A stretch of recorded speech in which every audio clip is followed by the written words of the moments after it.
Welcome to Somewhere Partially Underground on This Continent. Tonight, I entitled this teaching, My Friend Wayne Smith. If you'd like to follow along, let's turn to 1 Timothy 3:1. This is a true saying. If a man desire the office of a bishop, he desireth a good thing. Recently I heard that my friend Wayne Smith had passed away, and he had crossed, to use a term from the Pilgrim's Progress, he had crossed the river of death to the celestial city. And at the end I'm going to have a verse for those of us who remain. But we met each other in, I'm guessing it was 73, and not long before he passed away, in a phone conversation, he said, "Are you really that much younger than me?" I said, "Yeah." And so I was a little bit older than what my age was at the time. We used to hang out and play ball together, go to church together, pass out tracts together. We used to go to the coffee house there. A coffee house was a thing where the church bought this house and turned it into an area on Saturday night for bands. And that was part of kind of copying the Calvary Chapel movement with the Jesus people and the praise bands. And even though this was a Foursquare church, we still were involved in the Jesus people movement. And we had our beginning there. In recent years, we hadn't really seen much of each other, but we've talked on the phone. And it was those early days, those early experiences that made memories for the rest of our lives. And there was one time we went to a park to play some basketball, and there was nobody around, and we kind of got bored, and he also played tennis, and I didn't really play tennis, so we played tennis, and then it starts raining, and we just kept on playing tennis. It's pouring rain, and the ball isn't even bouncing, and we're still trying to hit it and slush it across the court. And later, not that much longer from this point in time, when I was in some serious training for going to a school to play D1 ball, and I tore my ACL, and my own family just wanted to throw me out on the street, basically. And my dad just threatened to throw me out. Well, you can't, you're wasting your time on this basketball thing. And so he helped me along. He helped pay for some of my medical bills and early on, and took me to doctor's visits. And then he was a bet. We became friends, even deeper friends, in different things that happened. And then we moved to different. I moved to a different state. He moved to a different state. And but there was one time I remember. It's got to be the middle '90s. I was visiting the state he was living in, and I wasn't going to be close, but it was only a 3 or 4 hour drive from where I was going to be. So I went ahead and planned the trip, and I got to where he was at, and he took me to his court, and I did not feel like playing. I had driven a long ways. I was going to drive a long ways. I'd driven a long ways here. And I was just tired, but he really wanted to play. So we went out on the court, and I never told him this, but we got out there, and I was going to let him win just because of being such a good friend over the years. And our playing one-on-one together was pretty close. I think I probably won more than he did. one-on-one, but I was just going to let him win. And then I got to thinking, if he even smells a whiff that I did that, he'll be so mad. So I didn't have the shot. I was at a visiting court. It was outside. It was windy. So I just used the things I did well to my advantage, and I won. And I remember, and he never once cussed. He didn't yell. But he took the ball and was just, you see in games where players are frustrated and they bounce it real hard and they're holding on to it, but they're bouncing it hard because they're frustrated. And I had just beaten him on his home court. So, just memories of a good friend in this short teaching. Why am I reading 1 Timothy 3:1? Because he is a part of a class of people. And in this class, we, me, him, have fallen through the cracks. You hear that phrase. And the system is not open to their giftings. You'll hear pastors say you got to lock in and, get hooked up with a church and, give your money and sit down in the pew. But there's nothing from their end to say, okay, you're getting something in response. I know at the world headquarters of this channel, trying to hire vendors.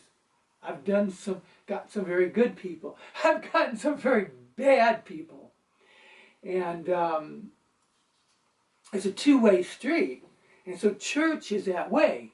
And pastor should be, okay, maybe this person isn't, quote, a pastor or staff pastor, but maybe a volunteer pastor. You should be using your people's gifts. But pastors don't think that way. If you don't fit part of the clique, it's probably most of the churches you'll never get a shot or sniff. And you look at all the church scandals that have gone on, and even as I film this, there's one going on now, and this pastor is, I just have to say, he's a complete fool. And maybe he's an unsaved person making a mockery of the church, and yet people are throwing him money and supporting him. And the reason these people get away with it, and what my friend Wayne Smith, if you read 1 Timothy 3:1 through 7, and these verses are what? There's 17, 18 verses. I got one teaching on another channel, qualifications for leadership. And my friend was an example of this. But we haven't really, I don't know what the really term or the word is, but pastors don't look for giftings like this. Maybe it's jealousy if someone comes along and knows the word better than them. You don't have to have them a pastor, but if they do, let them teach. And so I feel like my friend never really got a shot. And I want to tell the people who are his friends, who are his relatives, that he was a great man of God. He was this. And if on these church scandals, and the next time you see some clown get busted for some stupid thing, the reason he got busted is because he could not do these things. And yet, he was there. And so my friend Wayne would be an example.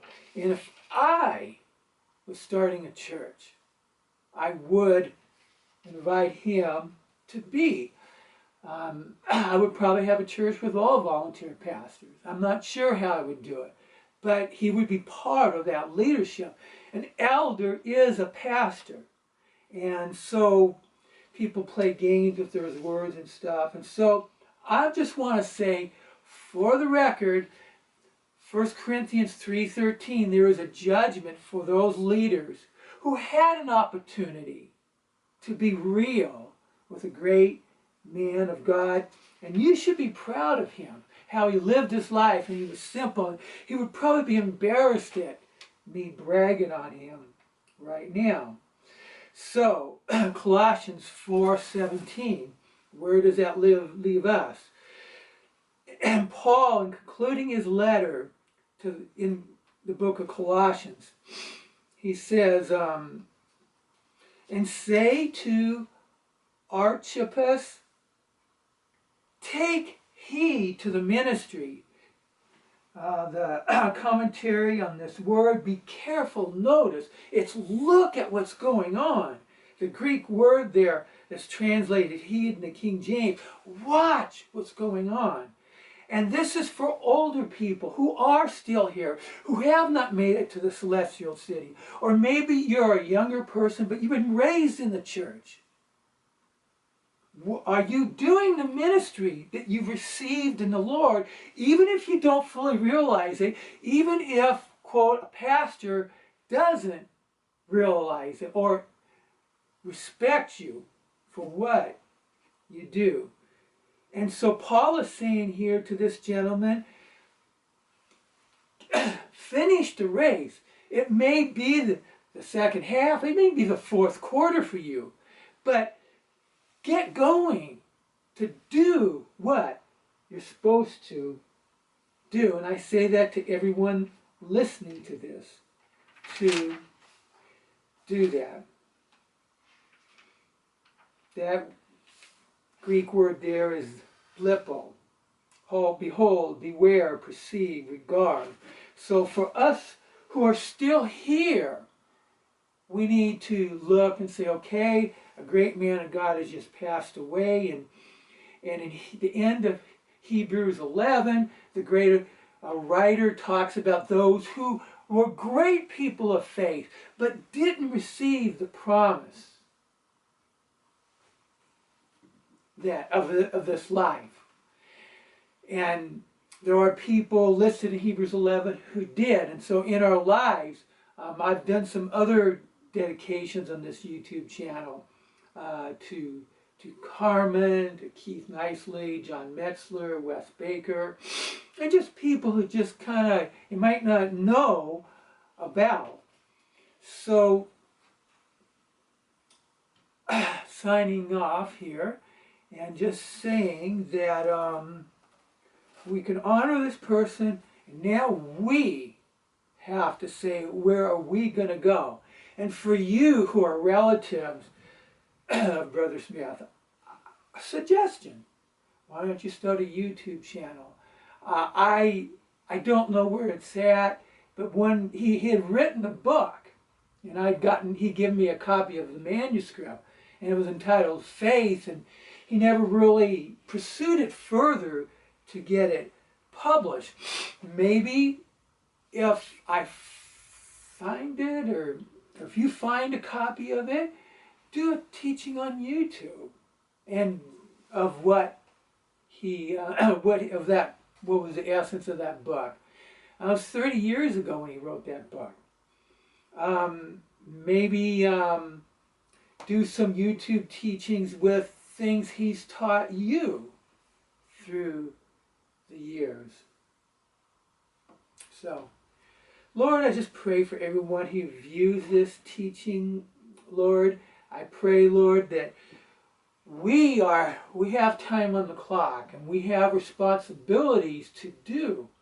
And Lord, I'm doing this to honor my friend, and I'm doing this to encourage those of us who have not made it to the celestial city, that we will seek and pray and do your will on this earth, and ask the Holy Ghost for a revelation of what we need to do from this point on in our life as we occupy till he comes. Signing off from somewhere partially underground. Good night.